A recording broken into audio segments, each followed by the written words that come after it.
IPL ನಲ್ಲಿ utter flap ಆಟಗಾರರು T20 ವಿಶ್ವಕಪ್ನಲ್ಲಿ ಅಬ್ಬರಿಸ್ತಾರಾ ಇಲ್ಲ ಮುಗ್ಗರಿಸ್ತಾರಾ ಅನ್ನೋದು.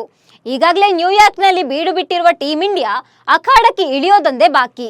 17 ವರ್ಷಗಳ ಬಳಿಕ ವಿಶ್ವ ಸಮರ ಗೆಲ್ಲಲು ಪಣ ತೊಟ್ಟಿದೆ ಟೀಂ ಇಂಡಿಯಾ. ಹೀಗಾಗಿ ಬಲಿಷ್ಠ ತಂಡವನ್ನೇ ಕಣಕ್ಕಿಳಿಸಲಾಗ್ತಿದೆ. ಏಕದಿನ ವಿಶ್ವಕಪ್ ಸೋಲಿನ ಕಹಿಗೆ T20 ವಿಶ್ವಕಪ್ ಗೆಲುವಿನ ಸಿಹಿ ದಕ್ಕಿಸಿಕೊಳ್ಳೋ ಪ್ರಯತ್ನವೂ ಸಾಗಿದೆ.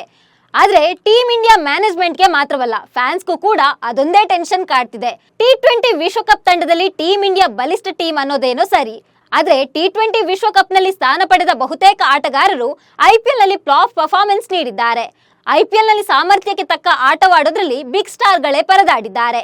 ಹೀಗಾಗಿ IPL ನಲ್ಲಿ ಫೇಲ್ ಆದ ಆಟಗಾರರು ವಿಶ್ವ ಯುದ್ಧದಲ್ಲಿ ಪಾಸ್ ಆಗ್ತಾರಾ, ವಿಶ್ವ ಯುದ್ಧ ಗೆಲ್ಲಲು ತಮ್ಮೆಲ್ಲ ಶ್ರಮ ಹಾಕ್ತಾರೆ ಎಂಬ ಪ್ರಶ್ನೆ ಹುಟ್ಕೊಂಡಿದೆ. Captain Rohit Sharma big hit ಹೊಡೆಯೋದನ್ನೇ ಮರ್ತಿದ್ದಾರೆ.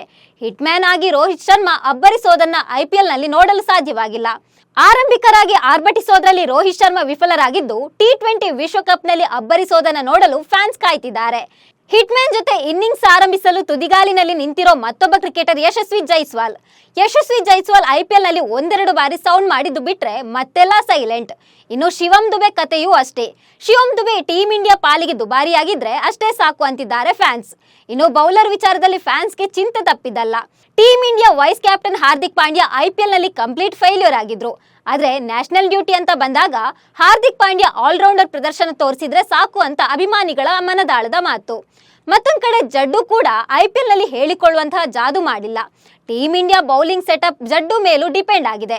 ಇನ್ನು ಸಿರಾಜ್ ಬಾಯ್ ಸಿಡಿದ್ರೆ ಒಳ್ಳೆದು. ಜಡ್ಡು ಮ್ಯಾಜಿಕ್, ಸಿರಾಜ್ ಮೋಡಿಯ ಬೌಲಿಂಗ್ ಇದ್ರೆ ಟೀಂ ಇಂಡಿಯಾವನ್ನ ಸೋಲಿಸಲು ಸಾಧ್ಯವೇ ಇಲ್ಲ ಬಿಡಿ. ಬೂಮ್ರಾ ಜೊತೆ ಚೆಂಡು ಹಂಚಿಕೊಳ್ಳಲು ಈ ಮೂವರು ಕೂಡ ರೆಡಿ ಆಗಬೇಕಿದೆ. ಈ ಎಲ್ಲಾ ಆಟಗಾರರು T20 ವಿಶ್ವಕಪ್ ಅಭ್ಯಾಸ ಪಂದ್ಯದಲ್ಲಿ ಕ್ಲಿಕ್ ಆಗಬೇಕಿದೆ. ಇದರ ಜೊತೆಗೆ ದೇಶಕ್ಕಾಗಿ ಆಡುವ ವಿಶ್ವಾಸ ಇನ್ನೂ ಗಟ್ಟಿಯಾಗಬೇಕಿದೆ. ಹಾಗಿದ್ರೆ ಮಾತ್ರ T20 ವಿಶ್ವ ಯುದ್ಧ ಟೀಂ ಇಂಡಿಯಾ ಗೆಲ್ಲೋದು ನಿಶ್ಚಿತ.